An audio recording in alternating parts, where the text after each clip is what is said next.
পয়গম্বর সুলাইমান আলাইহিস সালাম এমন একজন পয়গম্বর ছিলেন, গোটা দুনিয়ার বাদশাহ, যেই বাদশাহ আল্লাহ তাআলা তাকে গোটা দুনিয়ার শাসন ক্ষমতা দর দিছেন, যেই বাদশার সম্পদের কোনো অভাব নাই, অর্থের অভাব নাই।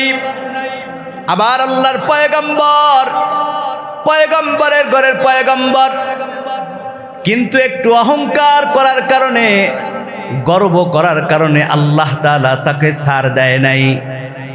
মুফাসসিরিনে কেরাম বলেন, পয়গম্বর সুলাইমান আলাইহিস সালাম যখন তিনি একদিন সমস্ত মন্ত্রী সভাদেরকে নিয়ে বসলেন, সবাইকে একটা এলান করে দিলেন, এ মন্ত্রীবর্গরা সবাই ভালো করে শুনুন, আমি বিবাহ করতে চাই, সবাই আমার জন্য মেয়ে দেখো। আমার ভাইরা, পুরা মন্ত্রীবর্গ সভা সবাই বলল, পয়গম্বর আপনি বিবাহ করবেন, আপনার জন্য তো সাধারণ কোনো মেয়ে দেখা যাবে না, কোন কোয়ালিটি মেয়ে দেখতে হবে যদি একটু বলেন। পয়গম্বর এবার বললেন, আমি যেই মেয়েটাকে বিবাহ করব, এই মেয়েটার মধ্যে 4টা গুণ থাকতে হবে। এর মধ্যে 1 নাম্বার গুণ হচ্ছে তাকওয়াবান, পর্দাওয়ালা হতে হবে। 2 নাম্বার, এই মেয়েটা আমানতদার হতে হবে।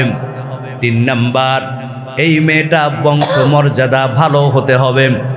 4 নাম্বার, এই মেয়েটা দেখতে সুন্দর হতে হবে। আমার ভাইরা, এবার সমস্ত মন্ত্রীবর্গ সবাই মেয়ে দেখা শুরু করলো। চতুর্দিকে এলান ছড়াই গেল, পয়গম্বর বিবাহ করবেন। কে সেই পয়গম্বর? গোটা দুনিয়ার বাদশা। আল্লাহ তাআলা জমিনের মধ্যে 2 জন পয়গম্বরকে রাজত্ব দিয়েছেন। এর মধ্যে একজন হচ্ছে পয়গম্বর সুলাইমান আলাইহিস সালাম, দ্বিতীয় জন হচ্ছে পয়গম্বর যুলকারনাইন। গোটা দুনিয়ার বাদশা বিবাহ করবেন সুলাইমান আলাইহিস সালাম। এই এলান যখন প্রত্যেকটা গ্রামে গ্রামে শহরে যখন পৌঁছে যায়, ওই গ্রামের শহরের দূর প্রান্তে একজন জেলে যখন মাছ ধরে সন্ধ্যাবেলা বাড়িতে যায়, শুনতেছে পয়গম্বর সুলাইমান আলাইহিস সালামের মন্ত্রীরা ঘোষণা করতেছেন, এলান করতেছেন, আমাদের পয়গম্বর বিবাহ করবেন, এই শর্তওয়ালা মেয়ে দেখতে খুঁজতেছি। ওই জেলে এই কথা শোনার পর বাড়ির দিকে রওনা হলো, আর মনে মনে চিন্তা করে, আল্লাহ তাআলা আমাকে একটা মেয়ে দিয়েছেন, এই মেয়েটা বড় তাকওয়াবান, পর্দাওয়ালা, আমানতদার, দেখতে অনেক সুন্দর, কিন্তু আমি তো গরিব জেলের ঘরে, চাইলে তো আর বাদশার সাথে সম্পর্ক হবে না। ওই জেলে বাড়িতে গিয়া মুখটা মলিন করে বসে আছে। স্ত্রী ডাক দিয়ে বলে, স্বামী আমার, কেন মুখটা মলিন করে বসে আছেন? বলে, পয়গম্বর বিবাহ করবে, গোটা দুনিয়ার বাদশাহ, আমরা তো একজন সাধারণ জেলে, আমাদের মেয়েটা আমানতদার, পর্দাওয়ালা, তাকওয়াবান, সুন্দর, কিন্তু জেলে হওয়ার কারণে আমরা তো আর পয়গম্বরের সাথে আমার মেয়েটাকে বিবাহ দিতে পারবো না। স্ত্রী বলে, যদি আল্লাহ চায় আমার মেয়েটাকে যদি পয়গম্বরের কাছে বিবাহ দিতে পারতাম, তাহলে পয়গম্বরের খেদমত করে করে কিয়ামতের দিন আমরা আল্লাহর দরবারে নাজাতের আশা করতাম। ওই জেলে ডাক দিয়ে বলে, সাবধান, এই কথা আর মুখের মধ্যে আইনো না, যদি মন্ত্রীরা শুনে তোমাকে ধরে বাদশার কাছে নিয়ে যাবে। এদিক দিয়া ওই জেলের মেয়ে ডাক দিয়ে বলে, মা, আব্বু দেখছি মুখটা মলিন করে বসেছিল, কি হয়েছে মা, জানতে চাই। আমার ভাইরা, ওই জেলের স্ত্রী ডাক দিয়ে বলে, মা, তোমার শুনে লাভ নাই, পয়গম্বর বিবাহ করবেন, সুন্দর মেয়ে খুঁজতেছেন। ও মা, তোমার মধ্যে সব গুণগুলো আছে, কিন্তু একটা গুণ নাই, সেটা হচ্ছে আমাদের বংশ মর্যাদা নাই, আমরা গরিব, চাইলে তো আর পারবো না। এই কথা শোনার পর ওই জেলের মেয়েটা ঘরের মধ্যে চলে গেল, আর আল্লাহর দরবারে ডাক দিয়ে বলে, মালিক, আয় আল্লাহ, তোমার পয়গম্বর বিবাহ করবি। আয় আল্লাহ, আমি আমানতদার, আল্লাহ সৌন্দর্য তুমি দিয়েছো, আল্লাহ আমি তোমাকে ভয় করি। আল্লাহ, কোনোদিন আমি কোনো বেগানা পুরুষকে দেখি নাই, কোনো পুরুষ কোনোদিন আমাকে দেখতে পায় নাই। আয় আল্লাহ, যদি পয়গম্বরের স্ত্রী হতে পারতাম, তাহলে পয়গম্বরের খেদমত করে করে করে তার সেবা করি, কাল কিয়ামতের দিন আল্লাহর জান্নাতি হয়ে যাইতে পারতাম। এই বলে জেলের মেয়ে একটা চিঠি লিখছে বাদশার কাছে, বাদশাহ, আমি একজন সাধারণ জেলের ঘরে, কিন্তু বাদশাহ আমি সুন্দর, চরিত্রবান, আমানতদার, পর্দাওয়ালা। বাদশাহ, যদি আপনি অনুমতি দেন, আমি আপনার স্ত্রী হতে চাই। কয়েক মাস চলে গেল, বাদশাহ আবার মন্ত্রীবর্গদেরকে নিয়ে বসলেন। কি ব্যাপার, মেয়ের খবর কি? মন্ত্রীরা বলতেছে, বাদশাহ, আপনি পয়গম্বরের ঘরের পয়গম্বর, আর যেই গুণ দিছেন, শর্ত দিছেন, এই শর্তওয়ালা কোনো মেয়ে আপনার প্রস্তাবে এখন পর্যন্ত কেউ আগ্রহ হয় নাই। তবে একটা মেয়ে চিঠি পাঠাইছে, তবে মেয়েটা সব ঠিক আছে, কিন্তু মেয়েটা জেলের ঘরে। আর একজন মন্ত্রী বলে, সর্বনাশ, একটা জেলের ঘরের মেয়ে হয়ে কিভাবে বাদশার সাথে, আমাদের পয়গম্বরের সাথে বিবাহর প্রস্তাব দেয়? এটা হতে পারে না।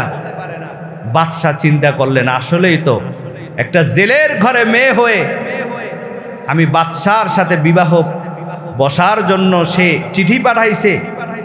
তিনি সাথে সাথে চিঠিটা টাইনা ছিঁড়ে ফেললেন এবং দূরে নিক্ষেপ করে ফালাই দিলেন। আমার ভাইরা, তার এই ভাবটা দেখা আল্লাহর ফেরেশতারা ডাক দিয়ে বলে, মালিক, তোমার পয়গম্বর তো অহংকার করেছে। আয় আল্লাহ, তোমার পয়গম্বর এই চিঠিটা ছেড়ার মাধ্যমে এই জেলের মেয়েকে তুচ্ছ তাচ্ছিল্য করছে। আল্লাহ তাআলার সাথে সাথে পয়গম্বরের উপর পরীক্ষা চালাই দিয়েছেন। আমার ভাইরা, তাফসীরের মধ্যে উল্লেখ করা হয়, পয়গম্বর তার সমস্ত রাজত্ব, ক্ষমতা, সম্পদ সব কিছু আল্লাহ তাআলা জান্নাতি আংটির মধ্যে দিয়েছেন। এই আংটি যতক্ষণ তার কাছে থাকবে, গোটা দুনিয়ার সমস্ত মাখলুক, কীট পতঙ্গ, জিন, সবাই তার অধীনে, সবাই তার গোলাম হয়ে যাবে বলি সুবহানাল্লাহ। জিন তার কথা শোনে, পাখিরা তার কথা শোনে, সমস্ত কীট পতঙ্গ সবাই পয়গম্বরের অধীনে। কিন্তু পয়গম্বর, তার একটা বিশেষ নির্দেশ ছিল, যখন তিনি হাজতে যাইতেন, যখন তিনি বাথরুমের মধ্যে যাইতেন, এই জান্নাতি আংটি বাথরুমের মধ্যে তিনি নিতেন না। বিশ্বস্ত একজন তার খাদেম ছিল, ওই খাদেমের কাছে আংটি দেয়া তারপরে তিনি বাথরুমের মধ্যে যাইতেন। ঠিক এই পয়গম্বরের ওই সময় একজন জিন ছিল, যেই জিন সব সময় অপেক্ষায় ছিল কখন বাদশার কাছ থেকে আংটিটা ছিনাই নিবে। কারণ আংটি যার হাতে ক্ষমতা, কার কাছে? যার হাতে আংটি তার হাতে ক্ষমতা। বাদশা বিশ্বস্ত খাদেমের কাছে আংটি দিয়া বাদশা যখন বাথরুমের মধ্যে চলে গেল, আমার ভাইরা, ওই জিন এবার বাদশার সুরত দইরা ডাক দিয়া বলে, তাড়াতাড়ি আমার আংটিটা দাও। খাদেম মনে করছে এই তো আমাদের বাদশাহ, আংটিটা দিয়ে দিছি। এবার জিন আর একটা কথা তাকে শিখাই দিল, শোনো, আমাদের এই শহরে আমার মতো আরেকজন হুবাহুব নকল বাদশাহ আসবে, নিজেকে বাদশাহ দাবি করবে, নিজেকে পয়গম্বর দাবি করবে। খবরদার, তার কথা বিশ্বাস করবে না, তাকে প্রশ্রয় দিবে না। এই বলে আংটি নিয়া সোজা সিংহাসনের মধ্যে বসে পড়ল। এদিক দিয়া পয়গম্বর হাজত থেকে বের হইয়া ডাক দিয়া বলে, খাদেম রে, তাড়াতাড়ি আংটি দি। বলে, তাহলে আমনি নাকি সেই নকল? কি বাদশা বলে, নকল মানে? আরে আমি তো আসল পয়গম্বর। কয় না, এইমাত্র বইলে গেছে যে আর একজন নকল বাদশা আসবে, দাবি করবে। তাহলে আপনি সেই নকল বাদশা? চোরের মায়ের আসল বাদশা অবাক হয়ে গেল। কি বলো? তাহলে আর একজন বাদশা আছে? বলে, হ্যাঁ। কই তোমাদের বাদশা? বলে, সিংহাসনে গিয়ে দেখেন। গিয়া দেখে সিংহাসনের মধ্যে নকল বাদশা বসে আছি। কারণ আংটি যার হাতে, ক্ষমতা তার হাতে। আমার ভাইরা, ওই জিন চেয়ারের মধ্যে বৈশাখ সমস্ত মন্ত্রীদেরকে তিনি একটা ঘোষণা দিলেন, শোনো, আমাদের মধ্যে আর একজন নকল বাদশা আসবে, নিজেকে বাদশা দাবি করবে। কেউ তার কথা বিশ্বাস করবে না। যদি নকল বাদশা দাবি করে, সবাই তাকে উপযুক্ত মারধর কইরা বিদায় করে দিবা। আমার ভাইরা, বাদশা অবাক হইয়া যখন তার সিংহাসনের দিকে যাইতেছি, দেখে দুইজনার চেহারা একই রকম দেখা যায়। সমস্ত মন্ত্রী সভারা তারা দেখতেছে বাদশার যে চেহারা আর যিনি দাবি করতেছে তার একই চেহারা। তবে যার হাতে আংটি তিনি হচ্ছে আসল বাদশা, কিন্তু আংটি পরে আছে জিন নকল বাদশা। আসল বাদশা যখন বলল, কে তুমি? আমি তো আসল বাদশা সুলাইমান। মন্ত্রীবর্গ সবাই এবার বাদশাকে নকল ভাইবা, উপযুক্ত ভাবে তাকে মারধর কইরা, রক্তাক্ত কইরা নদীর কিনারে ফালাই দিয়াছি। আল্লাহর বড় পরীক্ষা, যেই বাদশার কথা কীট পতঙ্গ মাখলুকত সবাই উঠে আর বসি, এই বাদশা মারধর খাইয়া নদীর কিনারে। এ ভাই, অহংকার পতনের মূল। বাদশা থেকে মার খাওয়াইয়া নদীর কিনারে নিছেন কি? ওই আল্লাহ আছে না নাই? ভালো করে শুনেন, অহংকার যিনি করবে, আল্লাহ পাক রব্বুল আলামিন অহংকারকারীকে পছন্দ করেন না। এজন্য আল্লাহ তাআলা বলেন, ওয়া ইবাদুর রহমানিল্লাযীনা ইয়ামশুনা আলাল আরদি হাওনা ওয়া ইযা খাতাবাহুমুল জাহিলুনা ক্বালু সালামা। জোরে বলি আল্লাহু আকবার। তারিখ ইবনে জারির তাবারির মধ্যে উল্লেখ করা হয়, সকালবেলা জেলে যখন মাছ ধরে যায়, ওই জেলে মাছ ধরে যাওয়ার সময় সন্ধ্যাবেলা দেখে সুন্দর সুদর্শন চেহারাওয়ালা একটা পুরুষ রক্তাক্ত অবস্থায় নদীর কিনারে পড়ে আছে। গিয়া বলে, বাবা, কি তোমার নাম? কি তোমার পরিচয়? কোথা থেকে তুমি আসছো? বাদশা চিন্তা করে, একবার বাদশা পরিচয় দিয়া মার খেয়েছি, আর মার খেতে চাই না। বাদশা বলে, আমার প্রচন্ড শরীরের মধ্যে আঘাত পাইছি, আমার কোনো কিছু মনে নাই। বলে, বাবা, আগে তুমি সুস্থ হও, তারপরে সব পাওয়া যাবে, চলো আমার বাড়িতে। এ ভাই, এবার ওই জেলে, যেই জেলের মেয়ে বাদশাকে বিবাহর প্রস্তাব পাঠাইছি, আল্লাহ তাআলা ঘুরাই ঘুরাইয়া ওই জেলের বাড়ি নিতেছি। কথা বলেন ঠিক কিনা? এগুলা করেন কি? ওই আল্লাহ এখনো আছে না নাই? বুঝানোর জন্য বলতেছি। আমার ভাইরা, জেলে এবার পয়গম্বরকে সেবা যত্ন করে ভালো করে যখন সুস্থ করে, জেলে দেখতেছে যেই দিন থেকে জেলের বাড়ি যুবকটা হাজির, ওই দিন থেকে জেলে পর্যাপ্ত পরিমাণ মাছ পায়। এত পরিমাণ মাছ তার জালের মধ্যে ধরা পড়ে, তিনি অবাক হয়ে গেলেন। কোন বরকতান আল্লাহর বান্দা আমার বাড়িতে আসছে, যার কারণে দিন দিন আমার বাড়িতে বরকত বেড়ে গেছি। ওই জেলে জানে না এ কোনো সাধারণ পুরুষ না, সাধারণ কোনো ছেলে না, ইনি হচ্ছে গোটা দুনিয়ার বাদশা, আল্লাহর পয়গম্বর হযরতে সুলাইমান আলাইহিস সালাম। বলি সুবহানাল্লাহ। আমার ভাইরা, দীর্ঘদিন পরে দেখতেছে এই যুবকটা আসার পর ঘরের মধ্যে বরকত বেড়ে গেছে, রহমত বেড়ে গেছে। জালের মধ্যে মাছ ধরা পড়ে ওই যুবক চিন্তা করে, আমিও তো এখানে থাকতেছি, কোথায় যাব, কি করব? এবার বাদশা আল্লাহর দরবারে ডাক দিয়ে বলে, মালিক, আমি একজন পয়গম্বরের ঘরের পয়গম্বর, আল্লাহ জানি না কোন পরীক্ষা করেছো, সিংহাসন থেকে আল্লাহ মার খাওয়াইয়া জেলের ঘরে পাঠাইছো। আয় আল্লাহ, যদি কোনো অন্যায় করে থাকি, গুনাহ করে থাকি, আল্লাহ তুমি মাফ করে দাও। আমার ভাইরা, এদিক দিয়া জেলে আর জেলের স্ত্রী চিন্তা করল, আমাদের মেয়েটা যুবতী হয়েছে, বিবাহর উপযুক্ত হয়েছে, যদি এই সুন্দর ছেলেটার সাথে বিবাহ দেই আমাদের মেয়েটা ভালো থাকবে, কারণ এই যুবকটা আসার পর আমাদের ঘরের মধ্যে বরকত বেড়ে গেছি। এ যুবক শোনো, আমাদের বাড়িতে থাকতেছো কয়েক মাস হয়ে গেছে, বলো আমাদের বাড়িতে কয়জন মানুষ আছে?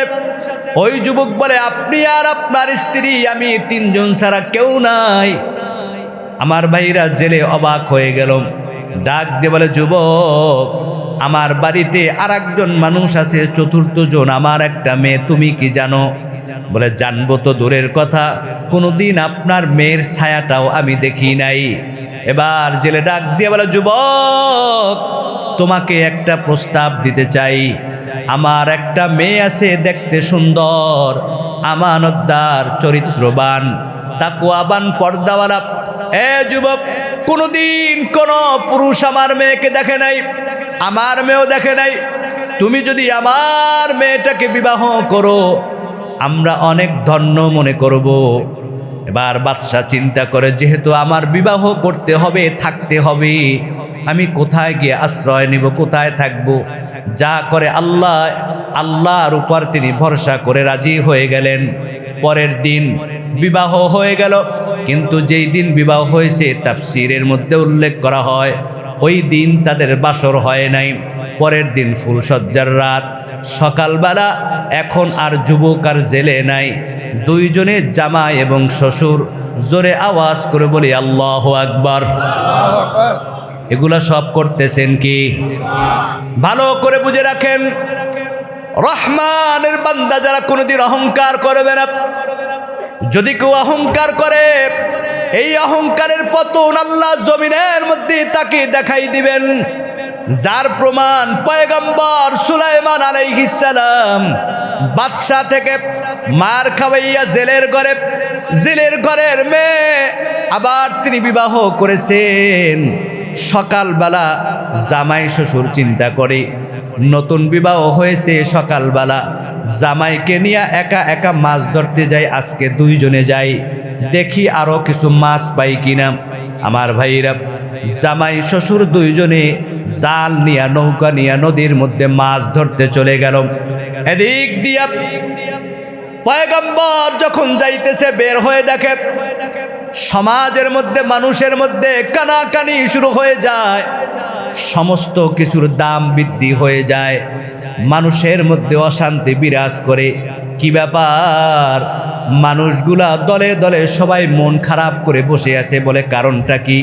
বলে, আমাদের বাদশা, সমাজের মধ্যে দাম বেড়ে গেছে, জিনিসপত্রের দাম চড়া হয়ে গেছে, বাদশা কোনো ভূমিকা নেয় না, কর্ণপাত করে না।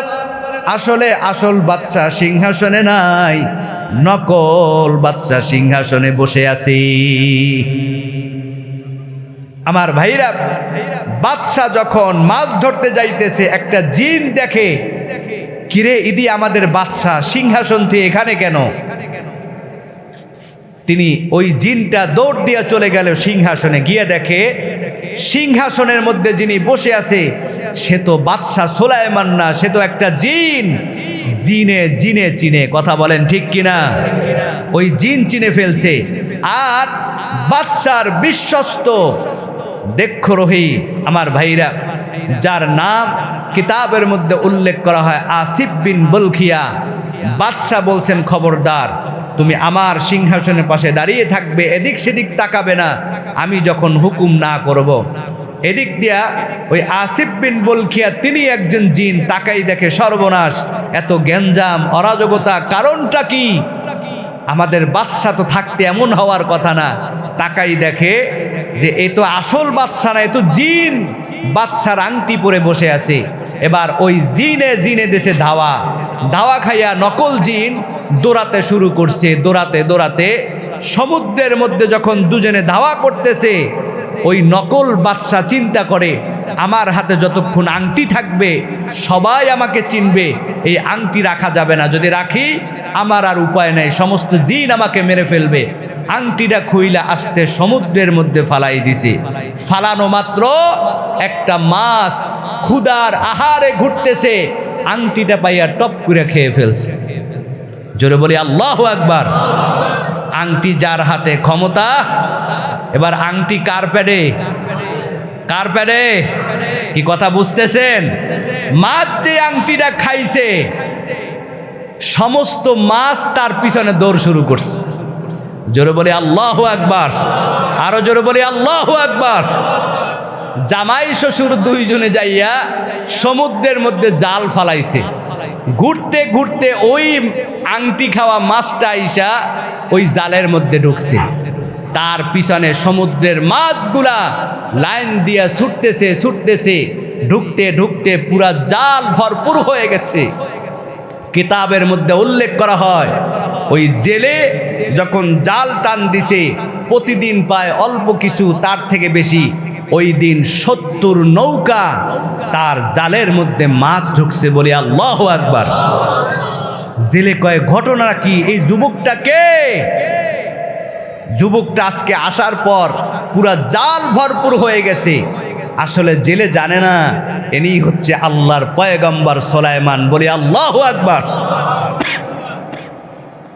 আংটি কার প্যাডে? ক্ষমতা এখন কার হাতে? মাছের হাতে। কষ্ট হচ্ছে নাকি আপনাদের? আমার ভাইরা, জেলে এবার খুশি। মাছ ধইরা সমস্ত মাছগুলা বিক্রি করল। যেই বড় মাছটা সর্বপ্রথম জালের মধ্যে ঢুকছে, এই মাছটা দেখে বড় পছন্দ হয়ে গেছে। আজকে আমার মেয়ের বিবাহ, জামার সামনে কি দিব? এই মাছটা বিক্রি করা যাবে না। মাছটাকে ধইরা বাড়ির মধ্যে নিয়ে গেলাম। জেলে ডাক দিয়া বলে, মা আজকে তোমার বিবাহ, তোমার আজকে বাসর হবে, আমি চাই এই মাছটাকে তোমার নিজ হাতে রান্না কইরা তোমার স্বামীর কাছে তুমি আজকে হাজির করবা। ইতিহাস অনেক লম্বা, তাফসীরের মধ্যে উল্লেখ করা হয় ওই মেয়েটা মাছ যখন কুটতে গেছে, কুটতে গিয়ে দেখে মাছের পেটের মধ্যে জান্নাতি আংটি দেখা যায়। মেয়েটা অবাক হয়ে গেল, মাছের পেটে আংটি। মনে মনে চিন্তা করে, আজকে আমার স্বামীর সাথে প্রথম আমার পরিচয়, আমি গরিব স্বামীকে কি হাদিয়া দিব? এই মাছের আংটিটা আমার স্বামীর কাছে আজকে আমি হাদিয়া দিব। ঘুরাইয়া যাচ্ছেনি এগুলা নিতেছেন কে? আল্লাহ তাআলা বলেন, ওয়াইবাদুর রহমানিল্লাযীনা ইয়ামশুনা আলাল আরদি হাওনা। আল্লাহু আকবার।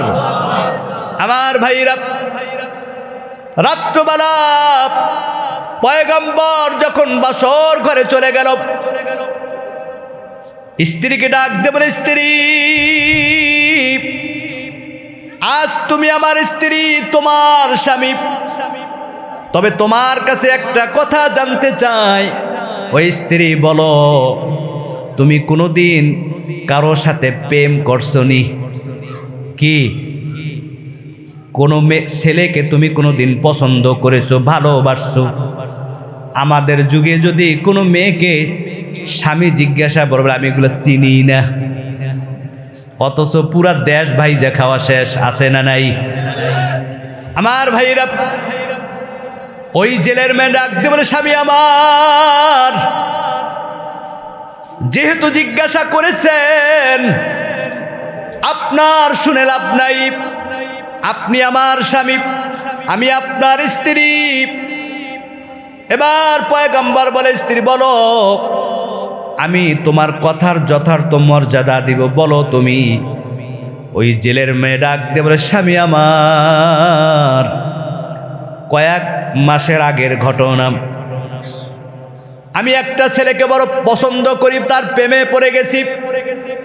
তবে আমার এই প্রেম ভালোবাসা দুনিয়ার জন্য না, আমার এই ভালোবাসা আল্লাহর জন্য। কারণ আমি যার প্রেমে পড়েছি তিনি দুনিয়ার কোনো সাধারণ মানুষ না, তিনি হচ্ছেন আমাদের পয়গম্বর। আমাদের পয়গম্বর বিবাহ করবেন, বিবাহর জন্য তিনি প্রস্তাব দিয়েছেন। কিন্তু আমি সব গুণগুলা আছে, একটা গুণ নাই, আমি গরিব জেলের মেয়ে। কিন্তু স্বামী আমার, যখন আমি প্রস্তাব দিয়েছি, আমার এই প্রস্তাবখানা বাদশা তিনি তুচ্ছ করে গরিব বলে তিনি ছিঁড়ে ফেলছে। কিন্তু স্বামী আমার, আমার দিলের মধ্যে কোনো আফসোস নাই। আজকে থেকে আপনি আমার সুলাইমান, আপনি আমার ভালোবাসার মানুষ, আপনি আমার স্বামী। আমি আপনার খেদমত করতে করতে আল্লাহর জান্নাত পর্যন্ত যাইতে চাই। পয়গম্বর অবাক হয়ে গেলেন, এ দিয়ে আমার কথা কয়। ও স্ত্রী, কি বলো? বলো, হ্যাঁ সত্য বলতেছি, আমি আর বাদশাকে চাই না। আমি আজকে থেকে আপনি আমার সুলাইমান, আপনি আমার স্বামী, আপনাকে দেওয়ার মতো আমার কিছু নাই। তবে আপনাকে আমি ভালোবাসবো আল্লাহর জন্য। আর আমার কাছে একটা আংটি আছে, এই আংটিটা আপনাকে আজকে আমি হাদিয়া দিতে চাই। যখন জেলের মেয়ে আংটিটা বের করে বাদশার হাতের মধ্যে পরাই দেয়, বাদশা তাকাই দেখে এই সেই আংটি, যেই আংটির কারণে আল্লাহ তাকে রাজত্ব দিয়েছেন, আবার এই আংটির কারণে রাজত্ব থেকে তিনি বাহির হয়ে গেছেন। বাদশা আংটি করার পর সাথে সাথে সিজদার মধ্যে পড়ে যায়, আল্লাহর দরবারে ডাক দিয়ে বলে, মালিক, আয় আল্লাহ, তোমার মতো রহমান কেউ নাই। আয় আল্লাহ, আমি বুঝতে পারি নাই, আমার বড় ভুল হয়েছে। আল্লাহ, একটা জেলের মেয়ে বিবাহর প্রস্তাব দিয়েছে, আল্লাহ, জেলের মেয়ে হওয়ার কারণে আমি বড় তুচ্ছ করেছি, তার চিঠি ছিঁড়ে ফেলছি। আল্লাহ, তুমি নারাজ হয়ে গেছো। আল্লাহ, তুমি নারাজ হইয়া বাদশাহী থেকে আল্লাহ তুমি সিনাই নিয়া ঘুরাইয়া জেলের ঘরে তুমি পাঠাইছো। যেই মেয়েকে তুচ্ছ করেছি ওই মেয়ের স্বামী আল্লাহ তুমি বানাইছো। আয় আল্লাহ, আমার বড় ভুল হয়ে গেছে, আমি অহংকারী হয়ে গেছিলাম। আল্লাহ, তুমি মাফ করে দাও। এই বলে পয়গম্বর সুলাইমান আলাইহিস সালাম তিনি অজ্ঞান হয়ে গেলেন।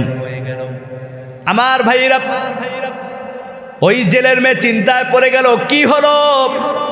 আংটি পরানোর পরে তিনি অজ্ঞান হয়ে গেলেন, সাথে সাথে আংটিটা খুলে ফেললেন। আংটি খোলার পর আবার যখন তিনি হুঁশ ফিরে আসলো, পয়গম্বর সুলাইমান আলাইহিস সালামের সব কিছু স্মরণে চলে আসলো। এদিক দিয়া আসল পয়গম্বর নাই, নকল পয়গম্বরও নাই, সমস্ত জিন্নাতরা জেনে ফেলছে আমাদের আসল পয়গম্বর প্রথম যাকে আমরা মেরেছি। সমস্ত গোটা শহরের মানুষ জিন সবাই পয়গম্বরকে খুঁজতেছি। খুঁজতে খুঁজতে ওই জেলের বাড়ি সবাই চতুর্দিকে ঘেরাও করে দাঁড়িয়ে আছি। জেলের মেয়ে অবাক হয়ে গেল, বাদশার মন্ত্রীরা কেন আমার বাড়িতে? আরো আশ্চর্য হয়ে গেল। এবার পয়গম্বর ডাক দিয়ে বলে, স্ত্রী, যেই পয়গম্বরকে বিবাহ করার জন্য তুমি আল্লাহর দরবারে দোয়া করেছো, ও স্ত্রী ভালো করে শুনে রাখো, আল্লাহ তাআলা ওই পয়গম্বরকে গরিব বানাইয়া তোমার ঘরে আইনা আল্লাহ তাআলা তোমার স্বামী বানাই দিছি। আবার আল্লাহ তাআলা ওই আংটিটা তোমার মাধ্যমে আমার হাতে দিয়া আল্লাহ তাআলা আবার রাজত্ব দান করছি। আল্লাহু আকবার। এজন্য আল্লাহ তাআলা বলেন, ওয়াইবাদুর রহমানিল্লাযীনা ইয়ামশুনা আলাল আরদি হাওনা। যারা রহমানের বান্দা তারা কখনো অহংকার করবে না, কাউকে কষ্ট দিবে না। যদি তাকে কেউ গালি দেয় সে তাকে বলবে সালাম, তাকে সে শান্তির বার্তা শোনাই দিবি। আমার ভাইরা, 2 নাম্বার রহমানের বান্দা যারা হবে তাদের গুণ হচ্ছে, আল্লাহ তাআলা বলেন, ওয়াল্লাযীনা ইয়াবিতুনা লিরাব্বিহিম সুজ্জাদান ওয়া কিয়ামা। আল্লাহু আকবার। রহমানের বান্দা যারা, তারা রাত্রবেলা সিজদায় পড়ে আল্লাহর কাছে দোয়া করবে, আল্লাহর দরবারে ইবাদতের মধ্যে কাটিয়ে দিবে। 3 নাম্বার রহমানের বান্দা যারা, আল্লাহ তাআলা বলেন, ওয়াল্লাযীনা ইয়াকুলুনা রাব্বানা ইসরিফ আন্না আযাবা জাহান্নামা ইন্না আযাবাহা কানা গরামা। জোরে আওয়াজ করে বলি আল্লাহু আকবার। আল্লাহর হাবিব বলেন, রহমানের বান্দা যারা দুনিয়ার মধ্যে নম্রভাবে চলে, অহংকার করে না, গর্ব করে না, ইবাদতের মধ্যে কাটিয়ে দেয়, আর আল্লাহ তাআলার কাছে পানা চায়, আল্লাহ তোমার জাহান্নাম থেকে আল্লাহ তুমি হেফাজত করো, মুক্তি দাও, আল্লাহ তোমার শাস্তি থেকে আল্লাহ তুমি হেফাজত করো।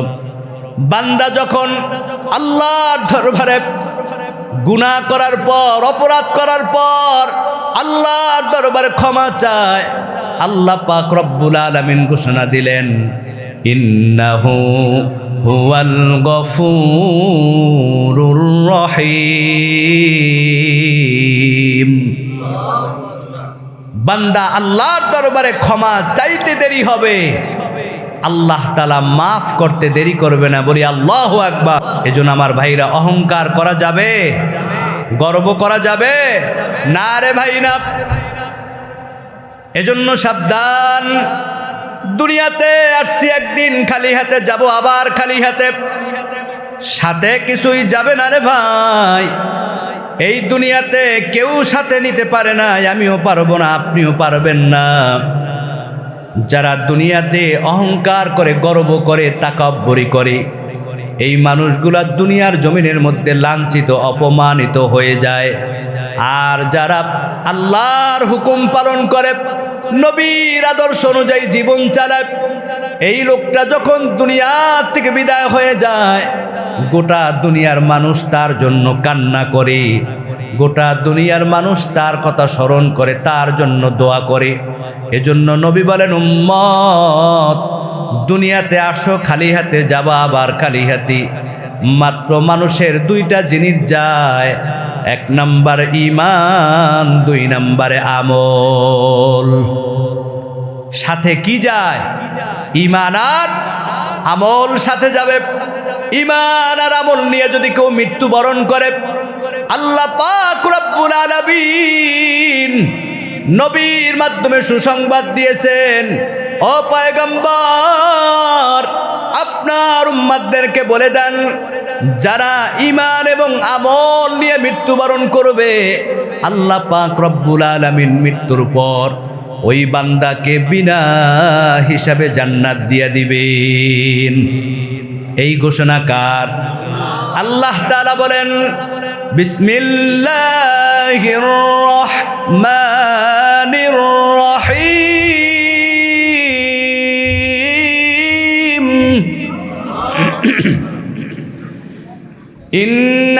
ইন্নাল্লাযীনা আমানু ওয়া আমিলুস সালিহাতি কানাত লাহুম জান্নাতুল ফিরদাউসি নুজুলা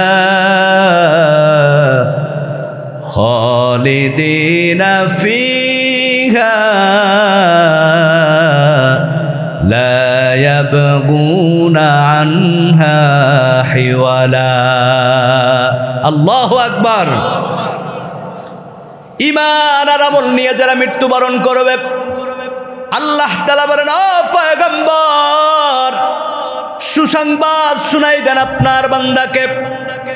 ইন্নাল্লাযীনা আমানু, আল্লাহর উপর যারা ঈমান আনবে, ওয়া আমিলুস সলিহাত, আর যারা নেক আমল করবে, আল্লাহ তাআলার সমস্ত হুকুমগুলা পালন করবে, এই লোকটা যখন দুনিয়া থেকে বিদায় হয়ে যাবে, আল্লাহর হাবিব বলেন, আল্লাহ পাক রব্বুল আলামিন মৃত্যুর পর এই বান্দাকে কানাত লাহুম জান্নাতুল ফিরদাউসি নুজুলা, আল্লাহ তাআলা জান্নাতের শ্রেষ্ঠ ঘর ফিরদাউসের মেহমান আল্লাহ তাকে বানাই দিবেন। শুধু জান্নাতের মালিক বানাবে না, জান্নাতের মেহমান আল্লাহ বানাবে না। আল্লাহ তাআলা বলেন, খালিদিনা ফিহা লা ইয়াবগুনা আনহা হিওয়ালা, আল্লাহ বান্দাকে ওই জান্নাতের মধ্যে একবার ঢুকাইবে, ওই জান্নাত থেকে আর কোনো দিন বের হওয়া লাগবে না। আল্লাহু আকবার। আল্লাহর জান্নাতে যাইতে চাই কি চাই না আমার ভাইরা? আল্লাহর জান্নাতে যাইতে হইলে গুণ লাগবে কয়টা? 1 নাম্বার ঈমান, 2 নাম্বার আমল। কিন্তু আজকে আপনার আমার ঈমান নাই, আমলও নাই, কি নিয়ে আল্লাহর সামনে হাজির হব রে ভাই? নবীজি সাল্লাল্লাহু আলাইহি ওয়াসাল্লাম বলেন, যখন কোনো আমার উম্মত দুনিয়া থেকে বিদায় হয়ে যায়, সমস্ত আমলের দরজাগুলা বন্ধ হয়ে যায়, 3টা রাস্তা যদি চালু রেখে যায়, মৃত্যুর পর আল্লাহ তাআলা ওই 3টা রাস্তা দ্বারা কিয়ামত পর্যন্ত আল্লাহ তার কবরের মধ্যে সব পৌঁছাই দিবেন। কয়টা রাস্তা? আরো জোরে বলেন। এ ভাইরা আমার, দুনিয়ার মধ্যে চিরন্তন সত্য হচ্ছে মৃত্যু হবে, কোনো সন্দেহ নাই। তবে মৃত্যুটা কখন হবে কারো জানা নাই। কখন মালাকুল মউত সামনে হাজির হয়ে যায় জানি না। কার জন্য দোকানে দাফনের কাফন হাজির জানি না, কার জন্য মসজিদের খাট অপেক্ষা করতেছি। আমার ভাইরা, এজন্য মৃত্যুর জন্য প্রস্তুত নাও, মৃত্যুর কথা স্মরণ করো। কারণ মালাকুল মউত যদি আপনার আমার দরজায় হাজির হয়ে যায়, এই গুনাহ নিয়ে যদি মৃত্যুবরণ করি, ঈমান নাই, আমল নাই, আল্লাহর জাহান্নাম ছাড়া কোনো উপায় নাই। দুনিয়ার মায়া করে করে জীবনটা শেষ করে দিলা। সারাটা দিন যেই সংসারের ব্যস্ততায়, যেই ছেলেমেয়ের মায়ায় তুমি সকাল থেকে সন্ধ্যা পর্যন্ত ড্রাইভারি করো, মৃত্যুর পরে এই যত টাকা কামাইছে কবরে যাবে। কি বলেন? যাবে? যেই মা আজকে তুমি সারাটা দিন কষ্ট করে আগুনের কাছে বসে বসে রান্না করতে করতে জীবনটা পার করে দিলা, যেই স্বামীকে খাওয়াইলা, সন্তানকে খাওয়াইলা, বলেন তো মৃত্যুর পরে একদিন স্বামী তার খাটের পাশে রাখবে? সন্তান থাকবে? থাকবে না রে ভাই। এজন্য সাবধান। গুনাহমুক্ত জিন্দেগি নিয়ে নাও, ঈমান আর আমলটা তৈরি করে নাও। যদি ঈমান আর আমল নিয়া নেক আমল করে যদি মৃত্যুবরণ করতে পারো, আল্লাহ পাক রব্বুল আলামিন বলেন ওই মৃত্যুর পর আল্লাহ তোমাকে আমাকে বিনা হিসাবে জান্নাত দান করে দিবি। আমার ভাইরা, এজন্য নবীজি সাল্লাল্লাহু আলাইহি ওয়াসাল্লাম বলেন আদ-দুনিয়া সিজনুল মুমিন ওয়া জান্নাতুল কাফির। এই দুনিয়াটা কারো জন্য বালাখানা, আবার কারো জন্য দুনিয়াটা জেলখানা। এজন্য আমার ভাই নবীজি সাল্লাল্লাহু আলাইহি ওয়াসাল্লাম বলেন তিনটা রাস্তা যদি কেউ চালু রেখে যায়, ক্বালা ইযা মাতাল ইনসানু ইনকাতা আমালুহু ইল্লা মিন সালাসিন। নবী বলেন মৃত্যুর সময় সমস্ত আমলের দরজা বন্ধ হয়ে যায়। তিনটা রাস্তা যদি কেউ চালু রেখে যায়, আল্লাহ তাআলা ওই তিনটা রাস্তা দ্বারা মৃত্যুর পর ওই বান্দার কবরের মধ্যে কিয়ামত পর্যন্ত সব পৌঁছাই দিবেন। এজন্য আমার ভাইরা, এর মধ্যে এক নাম্বার হচ্ছে সাদাকাতিন জারিয়াতিন। দুনিয়ার জমিনের মধ্যে যারা দান এবং সদকা করবে, আল্লাহর হাবিব বলেন এই দান এবং সদকার কারণে যখন এই মানুষটা দুনিয়ার থেকে বিদায় হয়ে যাবে, মসজিদে দান করেছে, মাদ্রাসায় করেছি, যতদিন পর্যন্ত মসজিদ মাদ্রাসায় আমল হবে, ইবাদত হবে, আল্লাহর হাবিব বলেন সাদাকাতিন জারিয়াতিন। এই মানুষটা মৃত্যুবরণ করবে কিন্তু দানের কারণে এই প্রতিষ্ঠানগুলো আমল চলতে থাকবে, চলতে থাকবে। মসজিদে আমল কিয়ামত পর্যন্ত হবে, মাদ্রাসায় কিয়ামত পর্যন্ত আমল হবে। আল্লাহ তাআলা এই আমলের প্রতিদান, যত ছাত্ররা কোরআন তেলাওয়াত করবে, যত মুসল্লিরা ইবাদত করবে, তার এই দানের কারণে কিয়ামত পর্যন্ত এই আমলের সব আল্লাহ তাআলা ওই দানকারীর কবরের মধ্যে আল্লাহ পৌঁছাই দিবেন। দুই নাম্বার, আও ইলমিন ইউনতাফাউ বিহি। দুনিয়ার জমিনে যারা ইলমে দ্বীন শিখে, ইলমে দ্বীন শিখায়, আল্লাহর হাবিব বলেন দুনিয়ার মধ্যে সর্বশ্রেষ্ঠ মানুষ খায়রুকুম মান তাআল্লামাল কুরআনা ওয়া আল্লামা। যে কোরআন শিক্ষা করে এবং কোরআন শিক্ষা দেয়। ছাত্র যখন শিক্ষককে শিখায়, আমার ভাইরা, প্রত্যেকটা হরফে আল্লাহ তাআলা 10টা করে নেকি দেন। কুল্লু আমাল ইবনে আদম ইউদাফুল হাসানাতু বিআশরি আমসালিহা। আল্লাহ তাআলা প্রত্যেকটা আমলে এক এক করে 10টা করে নেকি বাড়াই দেন। এই 10টা করে নেকি হয় প্রত্যেকটা হরফে। ছাত্র যখন আমল করে, প্রত্যেকটা হরফের নেকি আল্লাহ তাআলা ওই শিক্ষকের আমল নামায় মৃত্যুর পরে কবরের মধ্যে আল্লাহ তাআলা পৌঁছাই দেন।